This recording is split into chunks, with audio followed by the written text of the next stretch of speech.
She was just the hospital cleaner pushing her cart down the dimly lit corridors of Kabul's main medical center. The kind of place where the smell of antiseptics mixed with the dust and sweat of a war-torn city. At 32, Amina's long dark hair was pulled back into a tight braid, tucked beneath a faded hijab that did nothing to hide the sharp intensity in her dark brown eyes. On her left wrist, partially hidden beneath a worn sleeve, was a tattoo, a coiled cobra entwined with 6 tiny stars. Nobody noticed it, not really, because to the doctors, nurses, and even the patients, she was just the woman who cleaned the floors and kept the place running quietly. She moved steadily, pushing a mop bucket that splashed noisily against the cracked tile floors. Most days, she was invisible. Not the kind of invisible that means safe or respected, but the kind that means you can be ignored, underestimated, even mocked without consequence. Just last week, one of the Afghan soldiers sneered when she offered a polite nod. "What does a janitor think she knows about war?" he scoffed, smirking to his buddies. The laughter that followed was low, harsh, cruel, but Amina didn't react. She didn't flinch, didn't answer, didn't let her composure slip even by a fraction. What they didn't know, what no one here across these dusty hospital halls saw, was that beneath her simple uniform and behind the quiet eyes was a woman who spoke 6 languages fluently: Dari, Pashto, Arabic, French, English, and Turkish. Not just fluent, she commanded authority in all of them. They didn't know that the tattoo marking her wrist wasn't some random design, but a symbol recognized only by a handful of people in the world. Master Chief Sergeant Amina Viper Khalil, a communications specialist with the Combined Joint Special Operations Task Force, who had spent 5 years embedded with elite teams mapping intelligence and saving lives under fire. That morning, as she exchanged the dirty mop for fresh supplies near the back entrance, a group of armed men rushed in, voices rising in panic.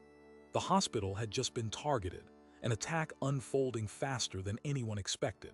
Screams echoed down the hall. Patients in wheelchairs were pushed hurriedly to the back while doctors called for calm. Amina's gaze sharpened as she caught snippets of desperate orders and shouted commands. Orders no one could follow because no single language could bridge the deep confusion. From the nervous foreign troops to the local guards struggling to organize, chaos reigned. Without hesitation, she rolled her bucket aside and stepped forward, her voice clear and commanding in Dari. "Hold your positions. Lower your weapons until I say," she ordered, eyes locking with the nearest soldier. His bewildered look quickly shifted to startled obedience. Then she switched to Pashto. "Call the medevac immediately. We need air support." Her words carried urgency, calm authority. Next Arabic, then French, then English, and finally Turkish, each sentence precise, each command designed to cut through the noise, to organize, to save lives. The room fell silent for a moment, the confusion melting away as people understood the gravity through her words, the strength behind her voice. Amina was no janitor. She was the translator no one noticed, until she gave orders in 6 languages to save Kabul. Her quiet bearing forced a rapid shift. The soldiers stopped bickering, the guards fell in line, even the doctors recognized her as the only person capable of orchestrating this chaos. But the real turning point was when Captain Jonathan Myers, a seasoned American Green Beret stationed nearby, spotted the tattoo on her wrist. His eyes widened, face paling as he recognized the ancient cobra entwined with 6 stars, the insignia of the clandestine Ember unit. "Your Viper," he said, disbelief and respect sharpened in his voice. Around them, others murmured, eyes now drawn to her in a way they weren't before. The hospital was under threat, but thanks to Amina's quick thinking and precise multilingual commands, the attack was contained within 10 minutes. Evacuations were orderly. No lives lost. 23 soldiers and countless civilians survived that day because the woman in the janitor's uniform became the voice of order amid the storm. When the black SUVs arrived, 8 in total, with 12 Navy SEALs stepping out, it was clear. The cavalry had come. They didn't come because of the guns or the firepower, but because of her. In the quiet aftermath, as the dust settled over Kabul and the wounded were tended, the general arrived, his usual stern facade cracking with surprise and something like admiration. He walked straight to Amina, saluted first, breaking all protocol, and in that moment the truth was visible to all. The janitor was Master Chief Sergeant Khalil, the translator and field operator who had jumped headfirst into dangerous operations across Central Asia, saving countless lives through her unique skills and courageous presence. She hadn't sought recognition. She never did. But standing there, flanked by soldiers who now treated her not as a forgotten cleaner but as a hero, Amina felt a quiet vindication. The laughter, the mockery, the disregard that had shadowed her footsteps was replaced by respect earned not with loud protests, but with understated power and undeniable proof. She was no longer invisible.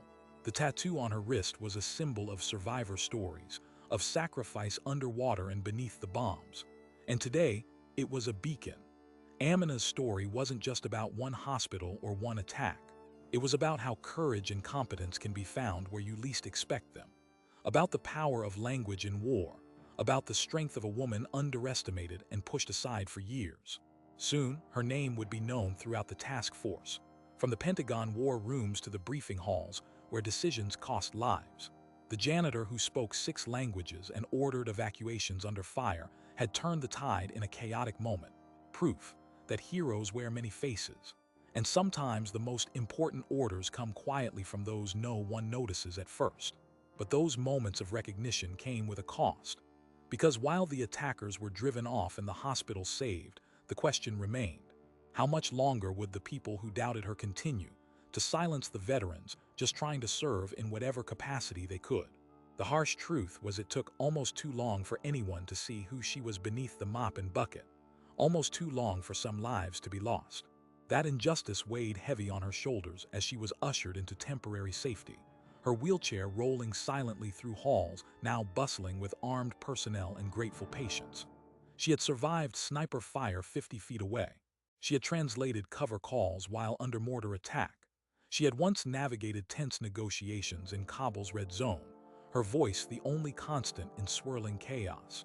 But that day, like every day before it, she began as invisible, as the last person anyone thought to command. Until 6 languages cracked through the fear, until a tattoo meant nothing and then everything, until a platoon of Navy SEALs showed up, saluted first, broke ranks and made the world sit up and watch. Her story, still unfolding, would challenge what it means to serve, to be seen, and to be respected. Because in the end, Amina Viper Khalil was more than a translator, more than a soldier, more than the woman sweeping the floor. She was a guardian of life, a voice of authority in 6 languages, and the reason a city held on that day, not because she asked for it, but because she never backed down. The janitor who nobody noticed until she started giving orders and saved Kabul. The tension in the hospital corridor was a living thing, thick in the air as Amina's commands rippled across the chaos. Every word in Dari, Pashto, Arabic, French, English, and Turkish cut through the panic like a scalpel carving order from the madness. But no one yet realized just how deep the storm beneath her calm ran. She wasn't merely a janitor issuing orders. She was a master tactician fluent in the language of war and survival. As the last patient was ushered safely into the trauma rooms, the distant thump of choppers grew louder, promising aid but also a reckoning. Amina's gaze flicked to her wrist once more, the tattoo of the cobra entwined with 6 stars pulling her back to a reality few could fathom. This insignia was not a symbol of vanity. It was a call sign of decades of sacrifice, of missions carried out in shadows, undercover, untouchable, until now. Behind her calm, a torrent of memories surged.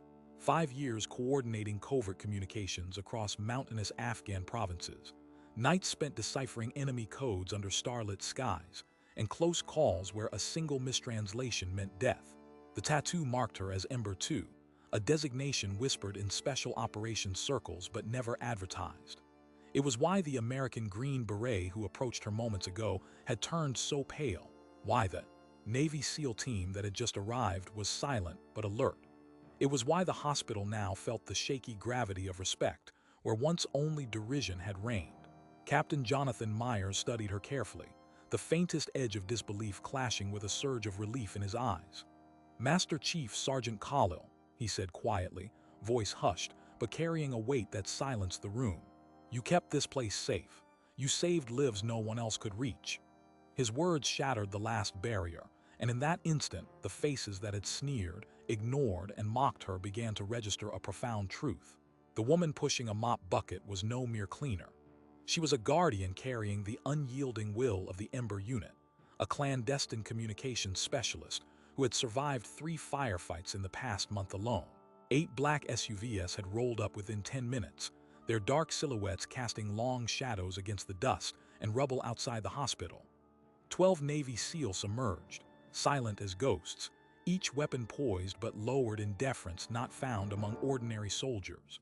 The arrival of the CLS was not just backup, it was a statement, a tangible confirmation of her hidden identity. As they took positions securing each exit, their eyes periodically locked on Amina, respect in their stance, unspoken allegiance in their silence. These men and women operated on trust built through trials where failure meant no second chance. Today, that trust was publicly bestowed on the janitor, whose voice had commanded their lives moments ago across half a dozen tongues. The general arrived shortly thereafter, flanked by aides and medics, his usual stern countenance cracked by surprise. The moment he laid eyes on her tattoo, something shifted inside him, some internal calculus telling him this was no ordinary hospital worker, but a warrior etched into Afghanistan's fraught history. His salute was crisp, deliberate, and unlike any protocol training, it carried a respect steeped in his own years of combat and command. "Master Chief Khalil," he said, voice steady but reverent, "your presence here turned the tide today. Say a word and we will honor you rightly." The room held its breath. For years Amina had hidden beneath this uniform of invisibility. But here, exposed, her story began to unfold like a long-awaited reckoning. 5 years ago, in the mountainous corridors near Kabul's outskirts, she had intercepted an encrypted message that saved 15 coalition soldiers from an ambush. 300 yards away, a sniper lay poised to fire. Without Amina's relentless decoding and real-time translation, they would have been annihilated. Her language skills had been weaponized across numerous joint operations, blending subtle diplomacy with cold military precision in the heat of firefights across Central Asia. Not a single mission was without risk, yet her face remained unknown to most, her contribution hidden beneath layers of men in camouflage and higher-ranking officers. Today, those vanished years of sacrifice were being illuminated by the very spotlight she had always shunned. Her colleagues, once dismissive doctors and nervous local guards who had greeted her only with indifferent nods or worse, now shifted uneasily when she passed. The atmosphere changed overnight. The whispers stopped, the jabs vanished, replaced by an awkward yet growing reverence. No longer was she the janitor who cleaned floors and witnessed chaos. She was a leader who commanded order mid-assault, whose voice had given hope and direction amid death. Nurses discreetly glanced her way, some silently mouthing apologies for the years of ignorance. Soldiers who had cursed her behind their cigarettes now saluted her as she moved past, a subtle victory etched into every step she took across those same cracked tiles. But justice had not yet fully arrived. The 3 soldiers who had sneered and mocked her tattoo before the attack were gathered in a small room nearby, faces pale now, shoulders heavy with shame. When Captain Myers entered, his presence carried the weight of authority unmistakable to anyone who had ever served in combat zones. "You will apologize to Master Chief Khalil," he said firmly. "This place is under our protection now. You mocked a ghost, and she let you live to tell the story." The words settled heavily, a sentence echoing beyond this hospital's walls, justice paid not with blood but with reckoning. The soldiers murmured consent, heads bowed, finally recognizing that the token of disdain they had mocked was a symbol of unspeakable courage and expertise. Meanwhile, Amina herself remained composed. She didn't seek vengeance, she sought only respect, and to ensure that the next time a crucial order needed to be given, no one would hesitate to listen. As the medical center began to return to its fragile normalcy, Captain Myers approached her quietly once more. "We need you with us on the next operation," he said, the military invitation clear. "Your skills kept 23 soldiers alive today. You know the language battlefield better than anyone I've met." Amina's reply was a faint smile beneath her hijab, a quiet acceptance of a role long overdue.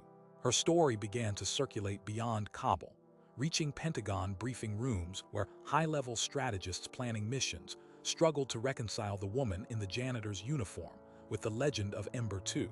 The name Viper was no longer just a whisper in classified files, but a beacon of hope and efficiency under fire.